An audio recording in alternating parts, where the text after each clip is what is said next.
This video is going to explain how you fill in the lab workbooks and hand them in. So this course has been designed to be paperless. That means you don't need to buy a separate workbook from the bookstore. Instead, you're going to be given files on the Moodle site and you fill those in instead. So I'm going to look at the Lab 1 workbook, which is down here. So this link right here. So I'll open that up. So once you open the document, you will need to enable editing. And this document is where you're going to fill in all of your information as you're doing your lab with your partners in the lab room. And there's a couple different ways to enter information in this document.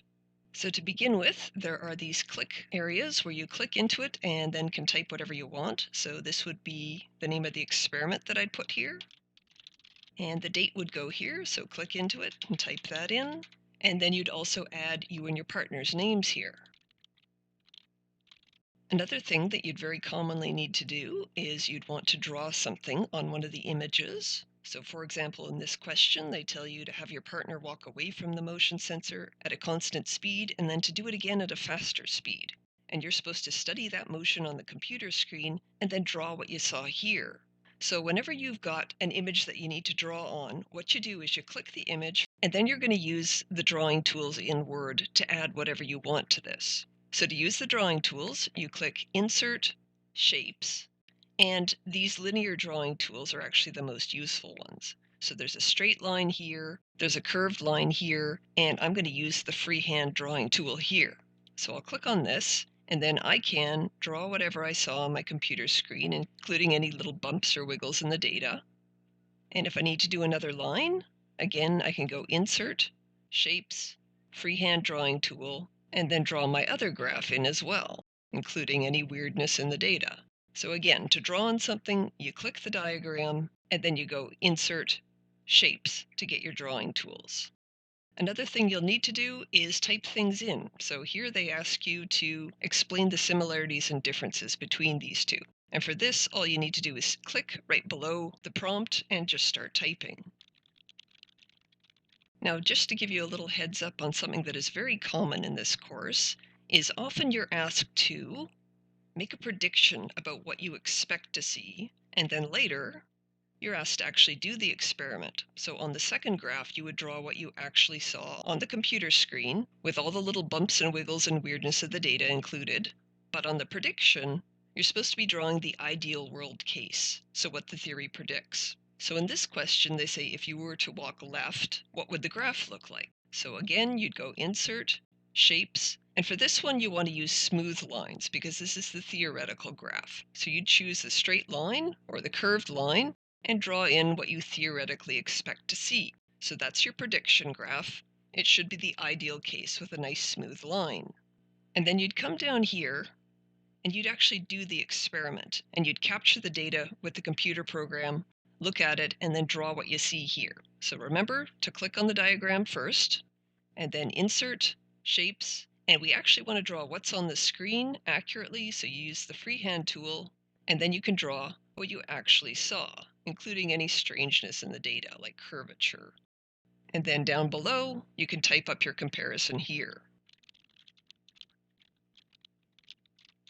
So there's one final way in which you'll be asked to include information in your lab reports, and that is sometimes you're asked to do something by hand on paper and then photograph it and include it in your lab report. So for example, in this document, that's what they're asking you to do for these two questions. You're going to work out your equation by hand and then insert an image of it here. So how do you take photos when you're in the lab? Let me show you how you do that. So on your desk in the lab room, you'll find a webcam, and this is to help you insert handwritten work into your lab write-up. So for example, if you've got some equation that you've got written by hand, and you need to input that into your lab write-up, you're going to use this webcam to do it. So you'd lie your equation flat, and then hold the webcam over top of it. Now we need some computer program that is going to show what the webcam sees on our computer screen. So for that, we're going to use the camera app. So you can click on the search bar down here and type in camera, hit enter, and that pops up an application that is going to show you what the webcam is seeing right this moment. So I'm going to expand this so that I have lots of resolution. And to get an image of the handwritten work, you point the webcam at it, Get your work looking nice and clear on screen. And you can take a photo with this camera app, but it's not necessary. So in the other video that I've given you, it explains how to take screen captures of just a small area of your screen. And that's what we're going to do. So the quick version is you're going to hold down Shift Windows S on a Windows machine. The screen goes gray, and then you can click and drag to highlight just a small area of your screen. And that has screenshotted just that little area. So now I don't need my webcam anymore or the camera app. I've taken a screen capture of just the area that I'm interested in. So then I click where I want that image to appear in my document, and I can paste it in. So like I said, in the camera application, you can take photos, but you don't need to. It's a lot faster to just take a quick screen capture of your work.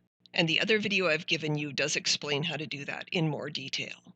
And by the way, if you ever need to turn the image, so you want it to turn 90 degrees, if you click on the image, a little handle appears up here, and you can click and drag to turn this sideways. If the little handle doesn't show up for some reason, you can also click on this Picture Tools tab up at the top, and then click Rotate, and that'll allow you to rotate things in other directions.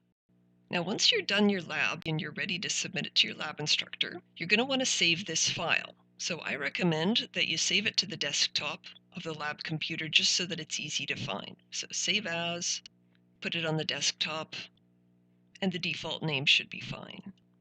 So now it's saved, but one thing to be careful of is that after you've submitted your file, go back to the desktop and delete it. And that's just so that the next group of students who come in for the next lab section can't plagiarize from you. So it is important to go back and delete this file later, but for now, we've put it on the desktop. So let me go find it now. And there it is, so I'll put it here to make it handy for me. And going back to the Moodle page, underneath the lab manual link, there's this hand-in link. So this is where you're going to hand in your completed lab report. So you click on this, and that takes you to this page where you can now submit your document. So I will minimize my screen a little bit here, grab this file, and drag it into the drag and drop area. Let it upload, and then I can save changes. And right now this is still in draft mode. That means that you can still edit the submission or remove it. But if you're happy and you want to submit it, you click the Submit Assignment button, and that's going to submit it to your lab instructor. One last chance to cancel. You say Continue. Now it's submitted for grading. So that means you can still look at what you submitted, but you can't change it anymore. So now it's submitted, and like I said, when you're done submitting it, go back and delete that file so that nobody else can plagiarize from you.